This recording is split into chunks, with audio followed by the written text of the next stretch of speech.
Depuis la mort et la résurrection de Jésus, des chrétiens ont choisi de siècle en siècle de vivre pour Dieu seul.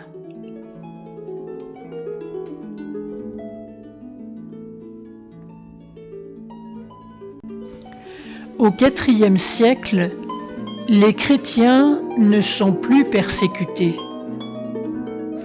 Ne pouvant plus être martyrs, certains partent au désert dans le désir de donner leur vie au Christ.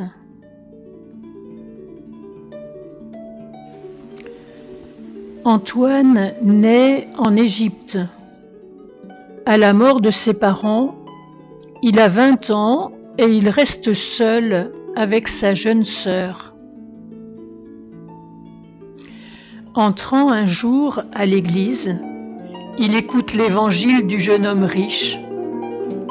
Il pense aux champs que ses parents lui ont laissés, il les donne et il vend tous ses biens.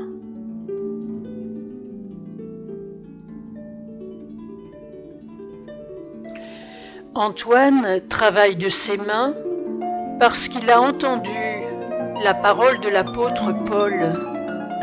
Si quelqu'un ne veut pas travailler, qu'il ne mange pas non plus. Il achète du pain et il donne le reste aux pauvres. Et il prie dans son cœur continuellement.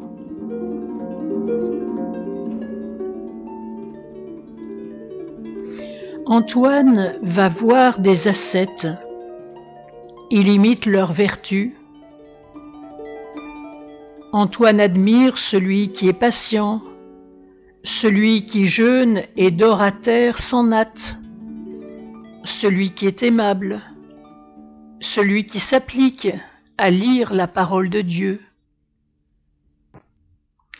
Rentré chez lui, Antoine s'applique à faire naître ses vertus en lui. On l'appelle l'ami de Dieu.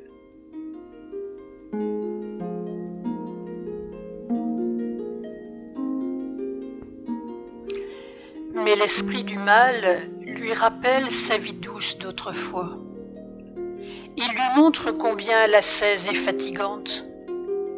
Il soulève la tempête dans les pensées d'Antoine pour lui faire abandonner son projet de devenir parfait. Antoine résiste et prie sans cesse.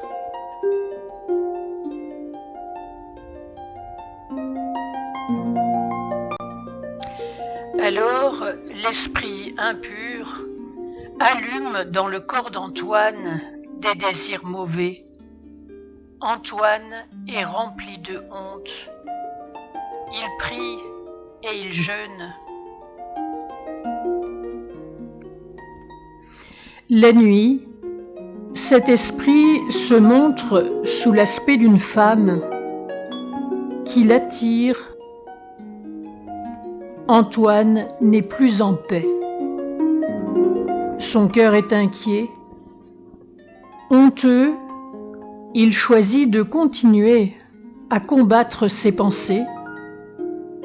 Il devient plus vigilant.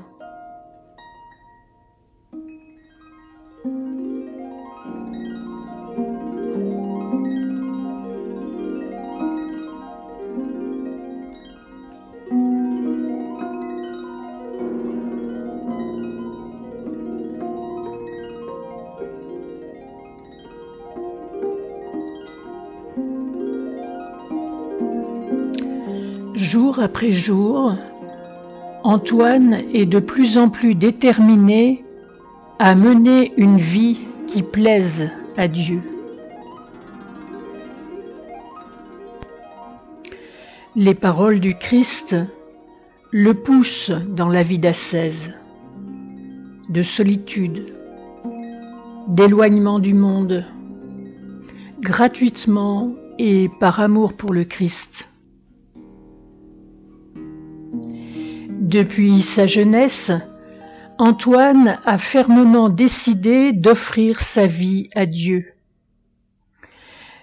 Cette attitude est à l'origine de son dynamisme ascétique, dans son audace à habiter des tombeaux au désert avec les bêtes sauvages, ses combats intérieurs courageux et son progrès spirituel jusqu'à son dernier souffle.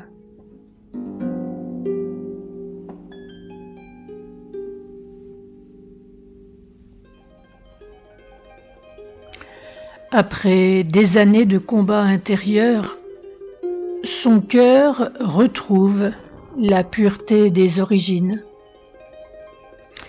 En lui, il n'y a plus de trouble, ni rire, ni tristesse. Antoine enseigne ce qu'il a appris par expérience, et le désert, ce peuple de moines.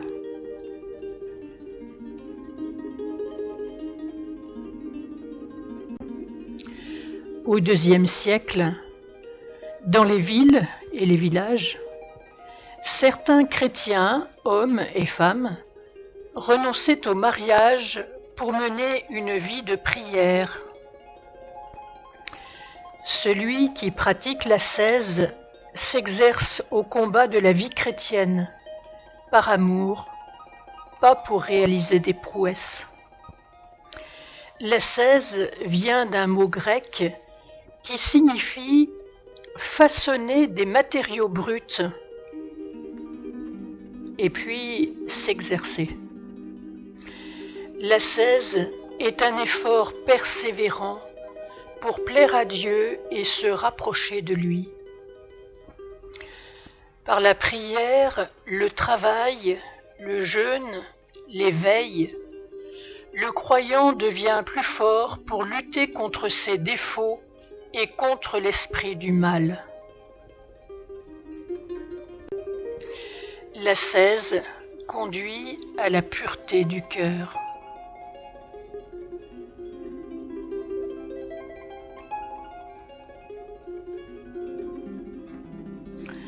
Le nom de moine vient du grec, qui veut dire seul et un. Le moine ne se marie pas. Il cherche Dieu seul, d'abord dans les solitudes égyptiennes ou les forêts. Le moine désire ne plus être divisé à l'intérieur de lui-même. Il cherche l'unification de tout son être. À l'époque d'Antoine, on appelle monastère la petite maison du moine dans le désert.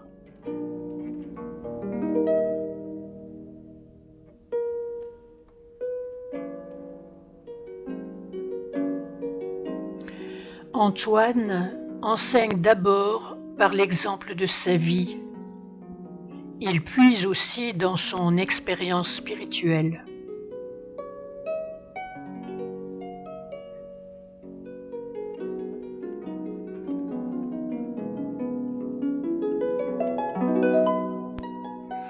Antoine parle du règne de Dieu.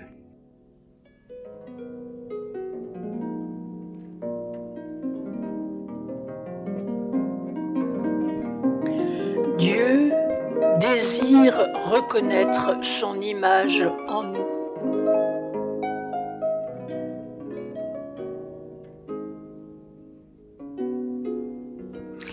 Évitons toute pensée mauvaise. Vivons pour le Seigneur.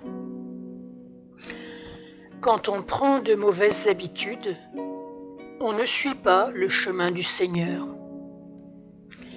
Être vertueux, c'est être bon comme Dieu nous a créés. La vertu, c'est une habitude bonne qui devient une force intérieure. La vertu est déjà en nous et elle se forme en nous. Faisons chaque jour tous nos efforts pour ne pas être négligents.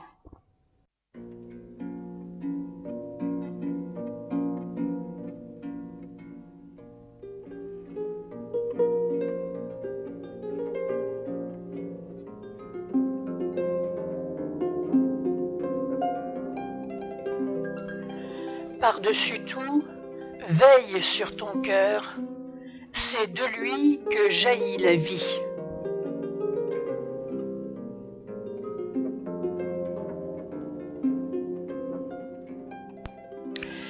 Il faut beaucoup prier et pratiquer l'ascèse pour connaître les esprits mauvais.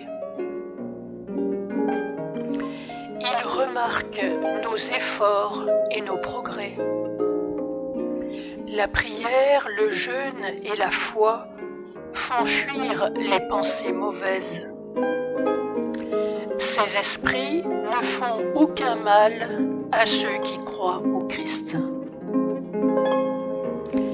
Avoir le cœur pur, c'est refuser tout désir et toute pensée opposée à l'amour. L'impur, c'est tout ce qui salit le cœur de l'homme et lui enlève sa ressemblance avec Dieu.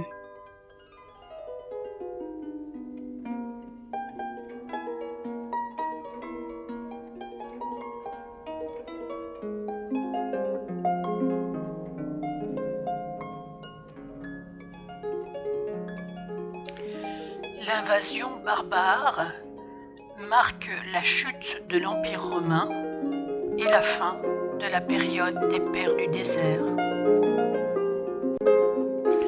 Dans cette zone du nord de l'Égypte, à l'ouest du delta du Nil, loin des régions habitées, des moines ont peuplé Nitrie, Lékélia, Sété.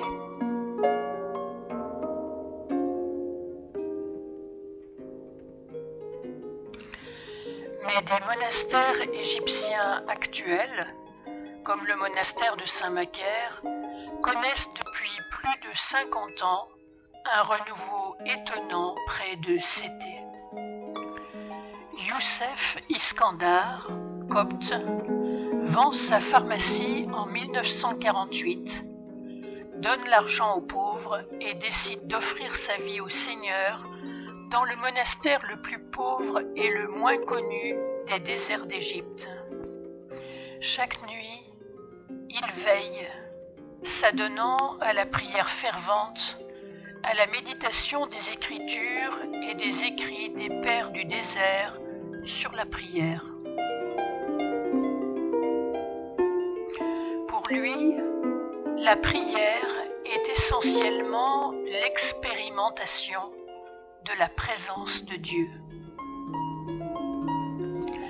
Ce sont des paroles des pères du désert, des sentences de sagesse attribuées aux moines et aux ermites qui peuplèrent les déserts égyptiens au IVe siècle.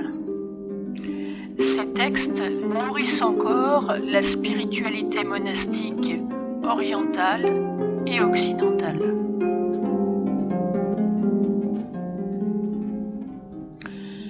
Le saint abbé Antoine, assis un jour au désert, se trouva pris d'ennui et dans une grande obscurité de pensée. Il dit à Dieu : « Seigneur, je veux être sauvé, mais les pensées ne me lâchent pas. Que ferai-je dans mon affliction ? Comment serai-je sauvé ? » Puis, s'étant levé pour sortir, Antoine voit quelqu'un comme lui, assis et travaillant, puis se levant de son travail et priant, assis de nouveau et tressant la corde, puis se relevant encore pour la prière.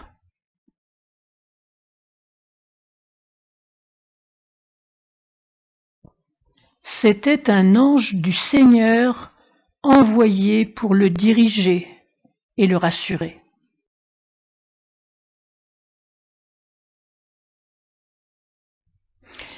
Et il entendit l'ange lui dire : « Fais ainsi, et tu es sauvé. »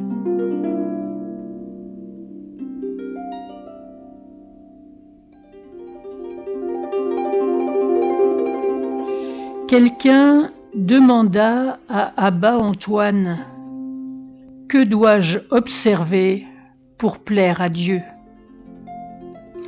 L'ancien lui dit: « Ce que je te dis, observe-le.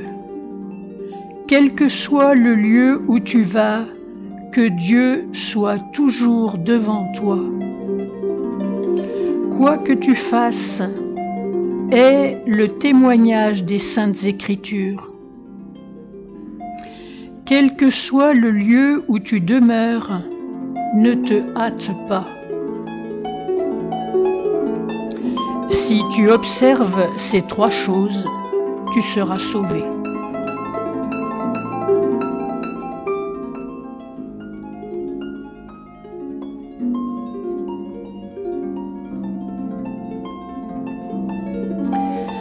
Un jour, des personnes désirent écouter Antoine et insistent pour qu'il descende de sa montagne. Il vient répondre à leurs questions et puis il veut vite partir. Mais on cherche à le retenir. Antoine leur dit: « Quand les poissons restent trop longtemps hors de l'eau, ils meurent. » Pour les moines, c'est pareil. Quand ils restent longtemps hors de leur cellule, ou bien quand ils passent leur temps avec les gens du monde, ils perdent la paix profonde de leur cœur.